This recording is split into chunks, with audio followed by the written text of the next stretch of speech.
আসসালামু আলাইকুম সম্মানিত ভিউয়ার্স, আশা করি সবাই ভালো আছেন। আমি ডাক্তার আকলিমা আক্তার। আজকে একজন পেশেন্টের হিস্ট্রি আপনাদের সাথে শেয়ার করব। এরকম হিস্ট্রি আমরা প্রায়ই পাই।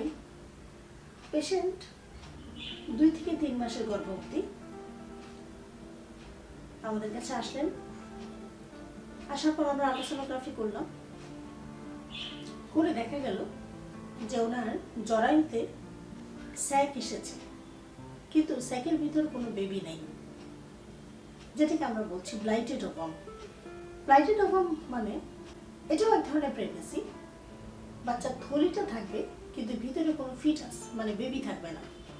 আমি যদি আপনাদেরকে বুঝিয়ে বলি, সেটা হচ্ছে চুচা ধানের মতো। আপনারা খেয়াল করবেন ভিউয়ার্স, ধান গাছে অসংখ্য ধানের মধ্যে দেখবেন কিছু কিছু ধান আছে যেটা ভিতরে চাল থাকে। এটাও কিন্তু ধান, কিন্তু এটার ভিতরে চাল নেই। খোসা আছে কিন্তু ভিতরে চাল নেই। ব্লাইটেড ওভাম ঠিক এইরকমই একটা প্রেগন্যান্সি, যেটার ভিতরে ফিটাস থাকে না, থলি থাকে।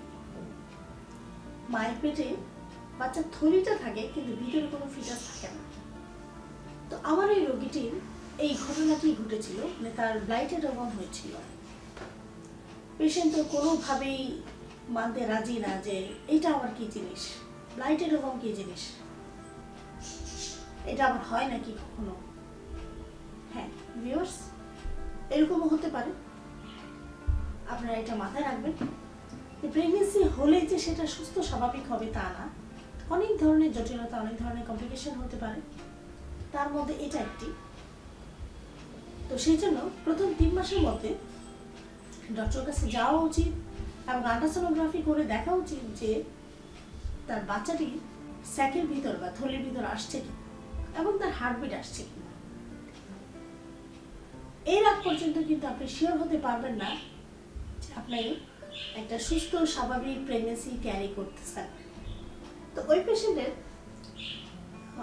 বোঝানোর চেষ্টা করা হলো যে মা, এটা হচ্ছে এই ধরনের একটা প্রেগনেন্সি, এটাও প্রেগনেন্সি কিন্তু এটার ভিতরে ফিটাস নেই, মানে বেবিটা নেই, কিন্তু বাচ্চা থলিটা আছে। এখন আপনাকে হসপিটালে ভর্তি হওয়া লাগবে, চিকিৎসা নিতে হবে। চিকিৎসা কি? আমরা রোগীকে হসপিটালে ভর্তি করি, সাধারণত আমরা ডিএনসি করে থাকি। কারণ এটা তো কন্টিনিউ করার কোনো মানে হয় না, কিন্তু সেই রোগী এবং সেই রোগীর গার্জিয়ান মনে করতেছেন যে এটা বাচ্চাটা হয়তো হার্টবিট আসেনি, আরও কিছুদিন অপেক্ষা করলে সেক্ষেত্রে হয়তো হার্টবিট চলে আসবে। কোনোভাবেই তাকে বোঝানো যায় না যে এখানে তো শুধু থলি আছে, বাচ্চাই নেই। কিন্তু পেশেন্ট তো অপেক্ষা করতেছে, বাসায় চলে গেল এবং অপেক্ষা করতেছে যে তার বাচ্চার হার্টবিট আসবে এবং এটা প্রেগনেন্সিটা কন্টিনিউ করা যাবে। কিছুদিন পরেই দেখা গেল যে তার ব্লিডিং শুরু হলো এবং ব্যথা শুরু হলো।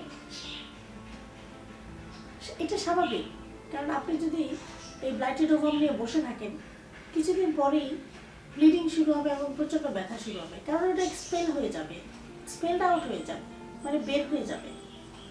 ওটা তো কোনোভাবেই কন্টিনিউ করা সম্ভব না। তারপর প্রচণ্ড ব্যথা নিয়ে, ব্লিডিং নিয়ে উনি হসপিটালে ভর্তি হলেন। আলটিমেটলি ওনাকে ডিএনসি করা লাগলো। তার আগে কিন্তু উনি হসপিটালে ভর্তি করে ডিএনসি করে ফেলতে পারতেন। সেক্ষেত্রে ওনার এত ব্লিডিংও হতো না, এত ব্যথাও সহ্য করতে হতো না।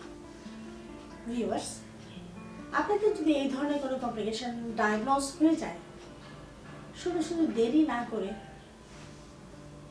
ডক্টরের পরামর্শ অনুসারে হসপিটালে ভর্তি হয়ে ডিএনসি করে ফেলাই ভালো। তাহলে আপনি সুস্থ থাকবেন, স্বাভাবিক থাকবেন এবং পরবর্তী প্রেগনেন্সির জন্য আবার প্রিপারেশন নিতে পারবেন।